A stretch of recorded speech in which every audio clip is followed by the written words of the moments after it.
मेरा नाम शगुन है। मैं अपने माँ बाप की इकलौती बेटी हूँ और एक छोटे से घर से संबंध रखती हूँ। वैसे तो हम पंजाब के गांव के रहने वाले हैं, मगर मेरी माँ और दादी के बीच हमेशा झगड़ा रहता था। इसलिए मेरे पापा हमें दिल्ली लेकर चले आए थे और हम यहीं पर शिफ्ट हो गए थे। दिल्ली में मेरे एक मामा कई सालों से रह रहे थे। मामा ने हमें एक मकान लेकर दिया, जिसके बाद हम वहाँ पर रहने लगे। पापा के पास रुपये पैसे की कमी नहीं थी। मेरे पापा चाहते थे कि मैं शिक्षा ज़रूर हासिल करूं।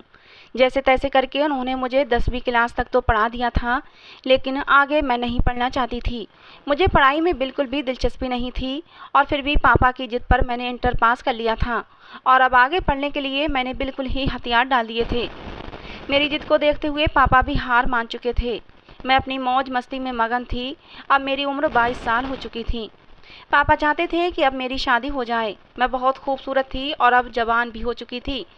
पापा ने इस बारे में अपने एक दोस्त से बात की तो उन्होंने बताया कि उनके एक जानने वाले को अपने बेटे के लिए एक बहुत ही खूबसूरत लड़की की तलाश है। अगर आप कहो तो मैं उनको आपके घर ले आऊं। पापा ने हाँ में जवाब दिया और अगले ही दिन अनिकेत के घर वाले मुझे देखने के लिए आ चुके थे। पहली ही नज़र में मैं उन्हें पसंद आ गई। मेरे पापा को भी अनिकेत और उसके घर वाले बहुत पसंद आए और फिर कुछ ही दिनों में मेरी और अनिकेत की शादी हो गई।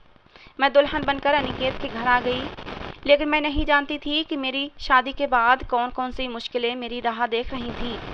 हमारी शादीशुदा ज़िंदगी बहुत अच्छी चल रही थी। अनिकेत में ऐसी कोई कमी नहीं थी जिसका मैं किसी से गिला करती। अनिकेत मेरा बहुत ध्यान रखता था, मेरी हर छोटी मोटी इच्छा को पूरा करता था। मैं बहुत खुश थी। धीरे धीरे हमारी शादी को 3 साल का समय गुजर चुका था, लेकिन अभी तक मैं उम्मीद से नहीं हुई थी। अनिकेत के घर वालों का कहना था कि हम दोनों को किसी अच्छे से डॉक्टर से चेकअप करवाना चाहिए। पहले तो अनिकेत नहीं माने, मगर जब उनके घर वालों ने जोर दिया तो वो मुझे डॉक्टर के पास लेकर जाने के लिए मान गए और कहा कि कल ऑफिस से जल्दी आ जाऊंगा और तुम्हें डॉक्टर के पास लेकर जाऊंगा। तुम टेंशन मत लेना, भगवान ने चाहा तो हमारा बच्चा जरूर होगा। मुझे भी जरा तसल्ली हुई कि अनिकेत जैसा कह रहा है, भगवान करे वैसा ही हो। उस रात मैं सो न सकी, क्योंकि अनिकेत का दिया हुआ दिलासा भी मुझे तसल्ली नहीं दे रहा था। अगले दिन 2 बजे हम डॉक्टर के पास पहुंच गए थे। हमें पूरा विश्वास था कि डॉक्टर हमें अच्छी ही खबर सुनाएगा, लेकिन हम नहीं जानते थे कि वहाँ पर कौन सी कयामत हमारा इंतजार कर रही है। जब डॉक्टर ने मेरा अल्ट्रासाउंड किया और कहा कि शगुन जी तो पहले ही बच्चा पैदा कर चुकी हैं और बच्चे की पैदाइश के समय कुछ ऐसी पेचीदगी हो गई थी जिसकी वजह से अब ये ज़िंदगी में फिर कभी माँ नहीं बन सकती। ये खबर सुनते ही अनिकेत ने बहुत ही हैरान होकर मेरी तरफ सवालिया नज़रों से देखा था। मैं खुद बहुत ज़्यादा घबरा गई थी कि डॉक्टर ऐसा कैसे कह सकते हैं। डॉक्टर ने कुछ दवा लिखी और हमें घर भेज दिया, लेकिन मेरे दिमाग में तो उलझन का एक तूफान आ चुका था। घर जाते ही अनिकेत मुझ पर सवालों की बौछार करने लगे। मैंने उनसे कहा कि ये सब झूठ है, हम किसी और डॉक्टर के पास जाएंगे, शायद डॉक्टर को कोई गलतफहमी हो गई है। ये बात सुनकर अनिकेत कुछ देर के लिए खामोश हो गए, मगर रात होते ही वो मुझे शहर के एक और अच्छे डॉक्टर के पास लेकर गया। मगर हकीकत नहीं बदली थी। उस डॉक्टर ने भी यही कहा जो पिछले डॉक्टर ने कहा था। घर आते ही अनिकेत मुझ पर बरस पड़ा, कहने लगा, बताओ किसका पाप पैदा करके छोड़ आई हो। मैं अनिकेत से बेपनाह मोहब्बत करती थी और उससे इस तरह के रवैये की तो कभी सोच भी नहीं सकती थी, लेकिन अक्सर इंसान के साथ वही होता है जो उसने कभी सोचा नहीं होता। मैं अनिकेत के सवाल का क्या जवाब देती, मुझे तो खुद कुछ समझ में नहीं आ रहा था। मैं तो बस बराबर मना करे जा रही थी कि ऐसा कुछ नहीं हुआ है, ये झूठ है। लेकिन अनिकेत बार बार मेरी बात को झूठ ठहरा रहा था कि एक डॉक्टर झूठ बोल सकता है, लेकिन दूसरा डॉक्टर भी वही बात कह रहा है। इसका मतलब है कि ये बात सच है। मैंने अनिकेत के आगे हाथ जोड़ दिए कि भगवान के लिए मुझ पर इतना बड़ा इल्ज़ाम मत लगाओ। मैं सच्चाई से बेखबर हूँ। मैं नहीं जानती कि डॉक्टर ऐसा क्यों कह रहे हैं। मैंने ऐसा कोई पाप नहीं किया है। मगर अनिकेत मेरी कोई बात मानने को तैयार ही नहीं थे। बात इतनी बढ़ गई कि उन्होंने मुझे घर से निकल जाने को कह दिया। मैं तो डर के मारे कांप कर रह गई थी। मेरी आंखों से आंसू बह रहे थे। मैं उनके पैरों में गिर गई और बोली, भगवान के लिए ऐसा जुल्म मत करो, मेरे माँ बाप पर कयामत गुजर जाएगी। अनिकेत मुझे आग बरसाती निगाहों से देखने लगा और बोला, अब तुम्हारे पास बस एक ही मौका है। कल मैं एक बार फिर तुम्हें किसी नए डॉक्टर के पास लेकर जाऊंगा। अगर उसने भी यही कहा तो उसके बाद तुम्हारा इस घर से और मुझसे कोई संबंध नहीं रहेगा। मैं तुम्हें तलाक दे दूंगा। उस रात मैं रो रो कर भगवान से प्रार्थना कर रही थी कि कोई करिश्मा हो जाए और मेरी बेगुनाही साबित हो जाए। मैं नहीं जानती थी मैंने ऐसा कोई पाप नहीं किया था।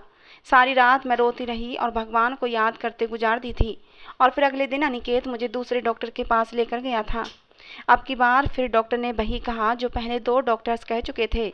अब तो अनिकेत के पास डॉक्टर की बात पर यकीन करने के अलावा और कोई चारा नहीं था। उसने अस्पताल से निकलते ही मुझसे कहा कि आज से हम दोनों के बीच तमाम रिश्ते ख़त्म हो चुके हैं।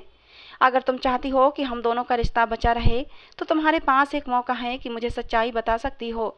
अब मैं उसे सच्चाई क्या बताती, मुझे तो खुद कुछ मालूम नहीं था। तो मैं अनिकेत को क्या बताती। मैं तो बहुत ही अजीबोगरीब मुश्किल में फंस चुकी थी, जिससे निकलना मुझे नामुमकिन लग रहा था। अनिकेत मुझे वहाँ से मेरे माता पिता के घर छोड़कर चला गया था और जब मम्मी ने मुझे यूं लुटी पिटी हालत में देखा तो घबरा गईं। मैं उनके सीने से लगकर जोर जोर से रोने लगी। मेरी हिम्मत पूरी तरह जवाब दे चुकी थी। मेरी ये हालत देखकर मम्मी मुझे प्यार करने लगीं और बोलीं, बेटा इतना क्यों रो रही हो, मुझे कुछ तो बताओ। वो मुझे अंदर ले गईं। अंदर आते ही मैंने उन्हें सारी कहानी बता दी। मेरी बातें सुनकर मम्मी के चेहरे का रंग उड़ गया था। मैं समझ नहीं पा रही थी कि ऐसा क्यों हो रहा है। मम्मी ने सारी बात पापा को बता दी। उन्होंने मुझे प्यार से समझाया कि घबराओ मत, इस समस्या का कोई ना कोई हल निकाल लेंगे। लेकिन मैं जानती थी इस बात का कोई हल नहीं है। मेरी मम्मी भी डॉक्टर की कही हुई बात के बारे में कुछ नहीं जानती थीं। अगर जानती होती तो मुझे कुछ न कुछ ज़रूर बताती। मैं किसी कठपुतली की तरह अपने माँ बाप के घर ज़िंदगी गुजार रही थी। पापा ने अनिकेत से बात करने की कोशिश की, लेकिन उसने पापा की कोई बात न सुनी और कहा कि आपने मुझे धोखा दिया है। और फिर कुछ ही दिनों के बाद अनिकेत ने तलाकनामा भिजवा दिया। तलाकनामे का आना था कि हमारे घर में कयामत टूट पड़ी। मेरे पापा दिल के मरीज थे, वो ये सदमा बर्दाश्त न कर सके। उन्हें हार्ट अटैक हुआ और वो हमें छोड़कर चले गए। मेरी माँ और मैं बहुत टूट कर बिखर गई थी। हर समय मैं खोई खोई सी रहती। मैं इस गुत्थी को सुलझाने की कोशिश करती रहती जिसकी वजह से हमारा घर बर्बाद हो गया था। हमारे घर की खुशियाँ हमसे रूठ गई थीं। अब घर में मेरा दिल नहीं लगता था और मैं मम्मी को कहती कि चलो वापस पंजाब अपने गांव चलते हैं। एक दिन मम्मी मेरे कमरे में आई और बोली, तुम गांव जाना चाहती थी ना, चलो हम चलते हैं। शायद वहां जाकर तुम्हारी तबीयत में कुछ सुधार हो। यहाँ कमरे में बंद रह रह कर तो तुम और भी ज़्यादा बीमार हो जाओगी। मम्मी की बात सुनकर मैं हल्का सा मुस्कुराई। सालों से अपने गांव और अपने रिश्तेदारों से मिलना चाहती थी। अगले कुछ ही दिनों में हम वापसी की तैयारियों में बिजी रहे और आखिरकार हम अपने गांव पहुंच गए। मम्मी मुझे एक बहुत बड़ी हवेली में लेकर गईं। कई लोग हमसे मिलने आए। उन्हीं लोगों में से अचानक एक 15 साल का लड़का आगे आया और मेरे गले लगकर फूट फूट कर रोने लगा। हर कोई उसकी तरफ हैरत से देख रहा था। मैं खुद हैरान थी कि आखिर वो इस कदर क्यों रो रहा है, जैसे उसे कोई खोई हुई चीज़ मिल गई हो। मैंने प्यार से उसके सर पर हाथ फेरा और कहा, क्या हो गया है तुमको, क्यों इतना रो रहे हो? हम अभी आए हैं और कौन सा कहीं जा रहे हैं। लेकिन वो लड़का बराबर रोए जा रहा था। थोड़ी देर के बाद मेरी चाची ने उसे मेरे गले से अलग किया और मुझे बताया कि ये उनका बेटा है। बचपन से उसका कोई बहन भाई नहीं है। तुम्हारे बारे में अक्सर पूछता रहता था। तुम आज कई साल के बाद गांव आई हो तो ये जज्बाती हो गया है। मुझे उस लड़के से बहुत अपनापन महसूस होने लगा। समय के साथ साथ मैं अपने पुराने जख्मों को भूलती जा रही थी और नई जिंदगी में आगे बढ़ रही थी।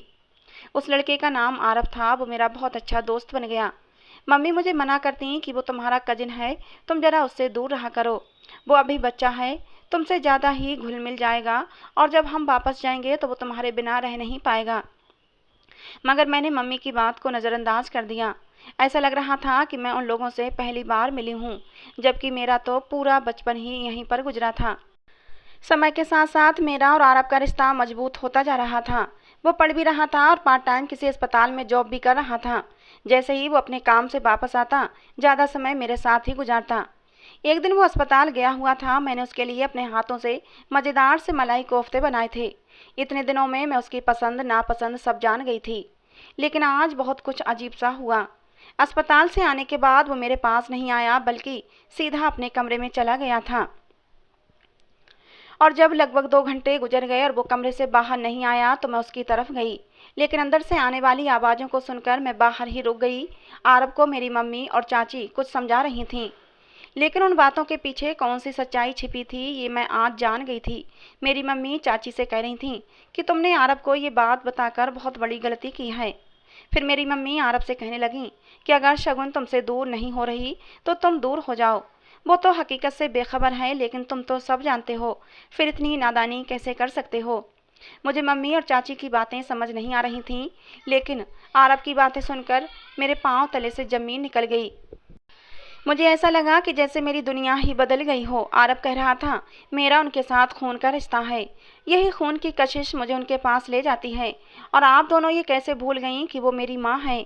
जब तक आपने इस राज को मुझसे छुपा कर रखा था तब तक तो ठीक था, मगर मुझे हकीकत का पता चल चुका है, तो मैं कैसे अपनी सगी माँ से दूर रह सकता हूँ।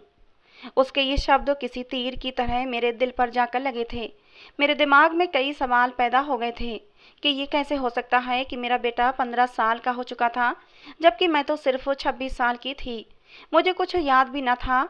अगर कुछ याद था तो डॉक्टर की कही हुई बातें याद थीं, बाकी सब तो जैसे मैं भूल गई थी। मैं वहाँ से दौड़ती हुई अपने कमरे में आ गई। मुझे कुछ होश नहीं था। मेरे भागने की आवाज़ मेरी माँ ने सुन ली थी और उन्हें पता चल चुका था कि मैं उनकी बातें सुन चुकी हूँ। कमरे में जाते ही मैं अंदर से कुंडी लगाकर बैठ गई थी। मेरे आंसू थमने का नाम नहीं ले रहे थे। भगवान, ये कैसी हकीकत है जिसका न सर है न पैर। मेरा दिल खून के आंसू रो रहा था। कुछ देर के बाद दरवाज़ा ज़ोर ज़ोर से बजने लगा।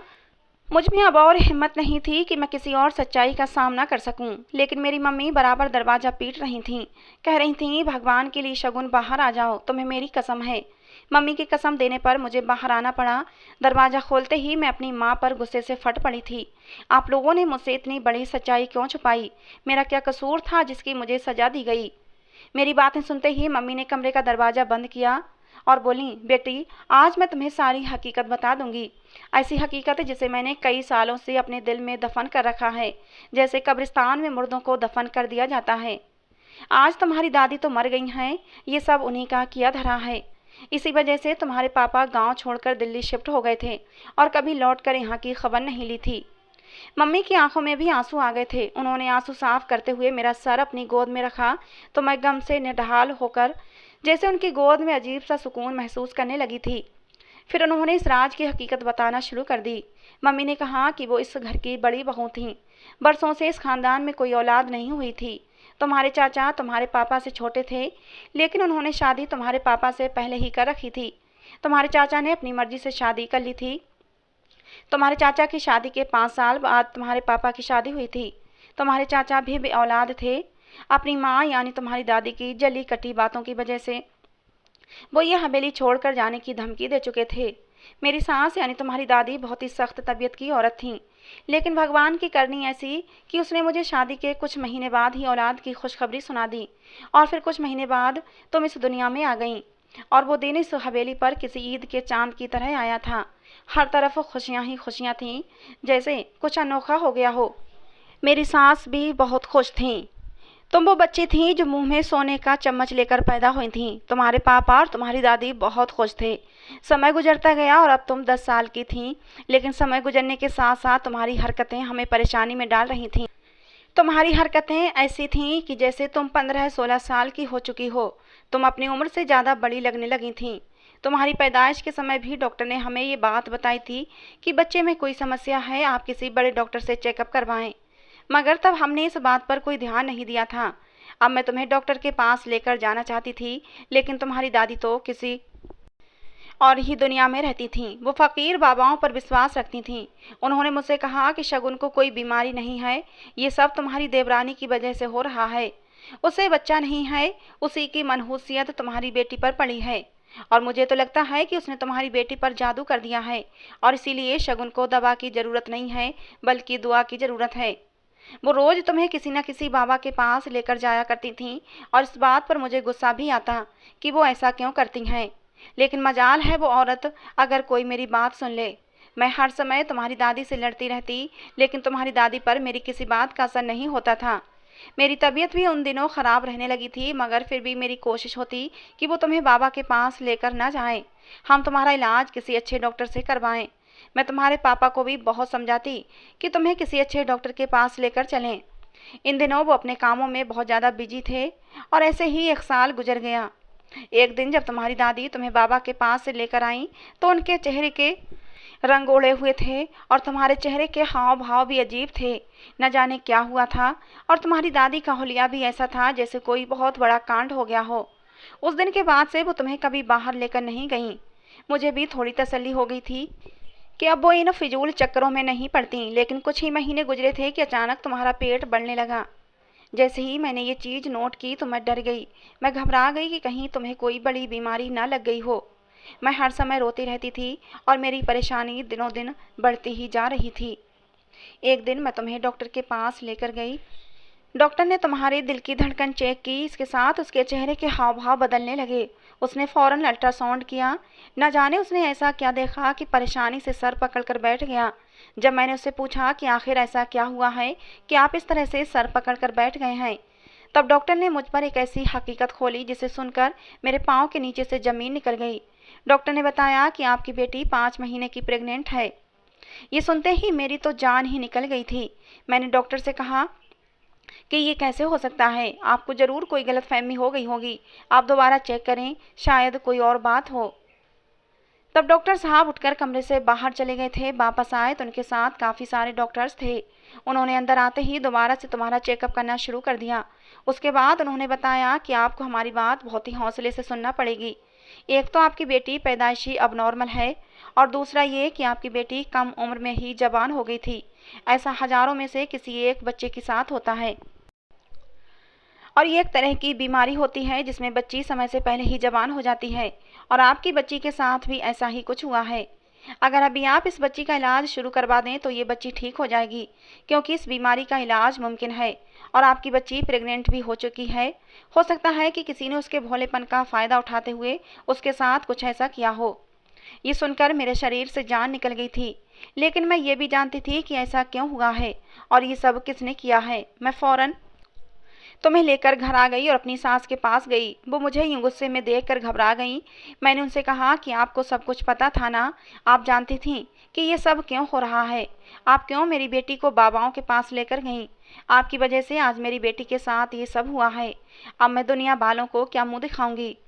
मेरी बेटी आपके किए की ही सज़ा भुगत रही है। वो जरा सी बच्ची जिसे माँ बनने के बारे में कुछ भी नहीं पता, आज वो माँ बनने के दौर से गुजर रही है। ये कहकर मैं ज़ोर ज़ोर से रोने लगी थी। मेरी सास को तो जैसे सांप सूंघ गया हो। मैं खामोशी से खड़ी थी और मैं तुम्हें लेकर अपने कमरे में आ गई। डॉक्टर ने बताया कि इस बच्चे को ख़त्म नहीं कर सकते क्योंकि तुम्हारी उम्र बहुत कम है। तुम्हें ये बच्चा हर हाल में पैदा करना था। मेरा दिल जैसे मुट्ठी में आ गया था। ऐसी बातें छुपती नहीं हैं। धीरे धीरे हर किसी को ये बात मालूम हो गई। 6 महीने पूरे होने के बाद तुम्हें हॉस्पिटल में एडमिट करवा दिया गया, क्योंकि तुम्हारी तबीयत बहुत ज़्यादा ख़राब रहने लगी थी। इसीलिए तुम्हें ख़ास तौर पर देखभाल की और डॉक्टर्स की निगरानी में रखा गया था। समय पूरा होने के बाद ऑपरेशन की मदद से डिलीवरी कर ली गई थी। भगवान का शुक्र था कि बच्चे की पैदाइश के समय तुम्हें कुछ नहीं हुआ। तुम्हारे पापा भी बहुत परेशान थे।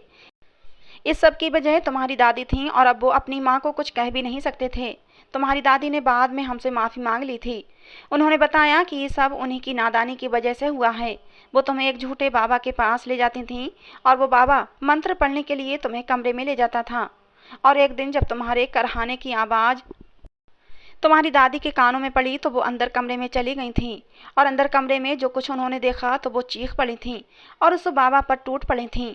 हाथापाई में तुम्हारी दादी की हालत ख़राब हो गई थी। उनकी उम्र भी हो चुकी थी और वो बाबा हट्टा कट्टा था। तुम भोली थीं और अब नॉर्मल थीं, इसलिए तुम्हें कुछ याद नहीं होगा। फिर जब तुम्हारे पापा ने उस झूठे बाबा को पकड़ने की कोशिश की तो वो कब का वहाँ से अपना बोरिया बिस्तर समेट कर गायब हो चुका था। किसी को नहीं मालूम कि वो कहाँ गया। तब हम वो बच्चा तुम्हारी दादी के हवाले करके तुम्हें वहाँ से लेकर हमेशा के लिए दिल्ली शिफ्ट हो गए, जहाँ तुम्हारे पापा ने तुम्हारा बहुत बड़े डॉक्टर से इलाज करवाया और तुम्हें पढ़ाया लिखाया। कुछ ही सालों में तुम बिल्कुल ठीक हो गई थीं, मगर तुम्हें अपने अतीत के बारे में कुछ भी याद नहीं था। बाद में मुझे पता चला कि उस बच्चे को तुम्हारी चाची पाल रही हैं, लेकिन मुझे इन चीज़ों से कोई फ़र्क नहीं पड़ता था, क्योंकि अब मैं गाँव नहीं जाना चाहती थी। लेकिन अब मुझे मजबूरन गाँव लौटना पड़ा। मुझे माफ़ कर देना मेरी बच्ची। मैंने तुम्हारे साथ बहुत ज़्यादती की है। तुम्हारी दादी के साथ साथ तुम्हारी हालत की जिम्मेदार मैं भी हूँ, जो मैं तुम्हारा ध्यान नहीं रख पाई। तुम्हारी दादी तो भगवान को प्यारी हो गई, लेकिन मेरे दिल में ये शर्मिंदगी आज भी वैसी की वैसी ही है। मेरी माँ रो रही थी, उनकी आंखों से आंसू बह रहे थे। वो कहने लगी, अगर तुम्हारी चाची उस लड़के को कुछ न बताती कि तुम उसकी सगी माँ हो तो आज इतना बड़ा मसला न बनता। मैंने अपनी माँ के आंसू साफ किए। मुझे इतनी सच्चाई जानकर हैरानी हुई, लेकिन एक सच और भी था, और वो ये था कि अब वो सच्चाई को झुठला नहीं सकते, सच्चाई को बदला नहीं जा सकता था। मैं अपनी माँ के गले से लग गई। मैंने अपनी माँ को तसल्ली दी कि माँ, जो कुछ हो गया है उसे हम बदल नहीं सकते, लेकिन जो कुछ हमारे हाथ में है उसे सही कर सकते हैं। मैं उठकर आरब के पास गई। वो कमरे में लेटा छत को घूर रहा था। मैंने उसकी आंखों में चमकते आंसू देख लिए थे। कैसा अभागा बच्चा था, सगी माँ के होते हुए भी सगी माँ के प्यार को तरसता रहा, और आज जब उसे उसकी माँ मिली तब भी खुलकर वो अपनी माँ के गले से नहीं लग सकता था। और मैंने जब कहा, आरब बच्चे अपनी माँ के पास आ जाओ, तो चौंक कर उसने मेरी तरफ देखा और दौड़कर मेरे पास आ गया था। मेरे सीने से लगकर जोर जोर से रोने लगा था। मैंने भी आज उसे अपने सीने से सच्ची माँ बनकर लगाया था। कुछ भी हो, आरब अब मेरा बच्चा था, और इस समय उस मासूम बच्चे का क्या दोष था। मैंने अपने बेटे को सच्चे दिल से अपना लिया था। अब आरब और मैं इस हवेली में खुशी खुशी रहने लगे थे। मेरी माँ की एक सहेली, जिन्होंने अपने बेटे का रिश्ता मेरे लिए मांग लिया था, मेरी माँ की सहेली को सारी सच्चाई का पहले से पता था, और इस सब में ना ही मेरा कोई दोस्त था और ना ही मेरे बेटे का। वो ये अच्छी तरह से जानती थी। कुछ दिनों में मेरी माँ ने मेरी शादी अपनी सहेली के बेटे से कर दी। उसकी पहली पत्नी बच्चे की पैदाइश पर ख़त्म हो गई थी। मैं इस बार अपने पति को अंधेरे में नहीं रख सकती थी। मैंने अपनी सास से कहा कि आप अपने बेटे को पहले सारी सच्चाई बताएं, उसके बाद ही मैं शादी करने के लिए तैयार होंगी। मेरी होने वाली सास ने कहा था कि मैं अपने बेटे को सारी सच्चाई बता चुकी हूँ, उसे तुमसे शादी करने में कोई ऐतराज़ नहीं है। और फिर निखिल से शादी करने के बाद मैं आरब को भी अपने साथ ले जाना चाहती थी, लेकिन चाची ने मेरे सामने हाथ जोड़ दिए। कहने लगी कि उन्होंने आरब को माँ बनकर पाला है। भगवान ने किसी सूरत में उन्हें बच्चे की खुशी दी है, वो खुशी उनसे न छीनो। मुझे भी चाची पर तरस आ गया था, और आरब भी 15 साल तक चाची के साथ रहा था। उसे भी उनसे उनसियत हो गई थी, इसलिए मैंने आरब को चाची के पास ही छोड़ दिया। लेकिन आरब किसी भी समय मेरे पास आता जाता रहता है, और मेरी ममता को सुकून मिल जाता है। निखिल का बेटा भी अब मुझे माँ कहता है। मेरा परिवार भी पूरा है, और मैं हंसी खुशी अपने परिवार के साथ ज़िंदगी गुजार रही हूँ। तो दोस्तों, आज की हमारी ये कहानी आपको कैसी लगी कमेंट बॉक्स में ज़रूर बताना। पसंद आई हो तो प्लीज़ अपना एक प्यारा सा लाइक ज़रूर देना। कहानी को अंत तक सुनने के लिए आप लोगों का बहुत बहुत धन्यवाद दोस्तों। मिलते हैं अगली किसी नई कहानी में।